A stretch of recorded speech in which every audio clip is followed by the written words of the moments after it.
ঈদের দিনটা কেমন গেল? ঈদের দিনটা খুবই ভালো গিয়েছে, কারণ প্রথমত কোরবানি ঈদ তো একটা অন্যরকম উৎসব। এটা তো আসলে কোরবানি দিয়ে শুরু করি আমরা, এবং এটা আমার কাছে খুব ভালো লাগে। তারপরে যে মাংস বাটাটা, তারপরে সবাইকে পৌঁছানোটা কিংবা মানুষের বাসা থেকে আসা, এটা আমার কাছে খুব ভালো লাগে। সো এটা আমি এনজয় করি এবং আমি খুব এক্সাইটেড থাকি এটা করার জন্য। ওকে, আমার খুব ভালো লেগেছে। তারপরে খাওয়া দাওয়ার যে ব্যাপারটা, ওটা তো আছেই।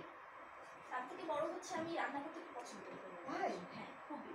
মানে আমার মনে হয় কোরবানির মাংসটা একদম তখনই জাস্ট গরুটা মানে মাংসটা নিয়ে আসা হয় দেখে সাথে সাথে অনেক সিদ্ধ হয়ে যায় তাড়াতাড়ি, এবং তারপর ওটা খেতে একটা অন্যরকম টেস্ট। এটা না মানে পরে আর কখনোই পাবো না কোরবানির পর যে টেস্টটা আমি পাই। ওকে, আমি দিদির কাছ থেকে দিদির ছোটবেলার ঈদ, বড়বেলার ঈদ অনেক অনেক গল্প শুনবো।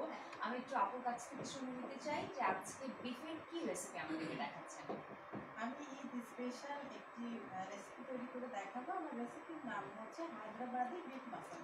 হায়দ্রাবাদি বিফ মশলা, বোঝাই যাচ্ছে খুবই ইয়াম্মি কিছু একটা ওয়েট করছে আমাদের জন্য। ইনগ্রেডিয়েন্ট কি কি লাগবে আপু? আমাদের উপকরণ লাগছে, আমি এখানে বিফ নিয়েছি 500 গ্রাম। এখানে গরম মশলা আছে, দারচিনি, এলাচি, লবঙ্গ এবং তেজপাতা, সাজিরা, আদা বাটা, আস্ত গোলমরিচ, লবণ, রসুন বাটা, হলুদ গুঁড়া।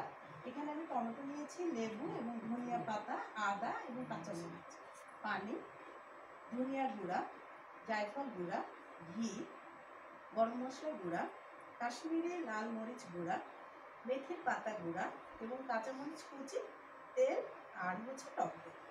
ওকে, তাহলে আমরা একটু প্রসেসিংটা স্টার্ট করি। হ্যাঁ, খুবই মানে মনে হচ্ছে অনেক উপকরণ না জানে কত করতেন, কিন্তু খুবই সহজ একটি রেসিপি। তাই? জাস্ট প্রসেসটা একটু জানতে। আচ্ছা, কি করছি তাহলে? প্রথমে তো একটু আমাকে একটু একটু পেঁয়াজ কুচি বলেন না, হ্যাঁ?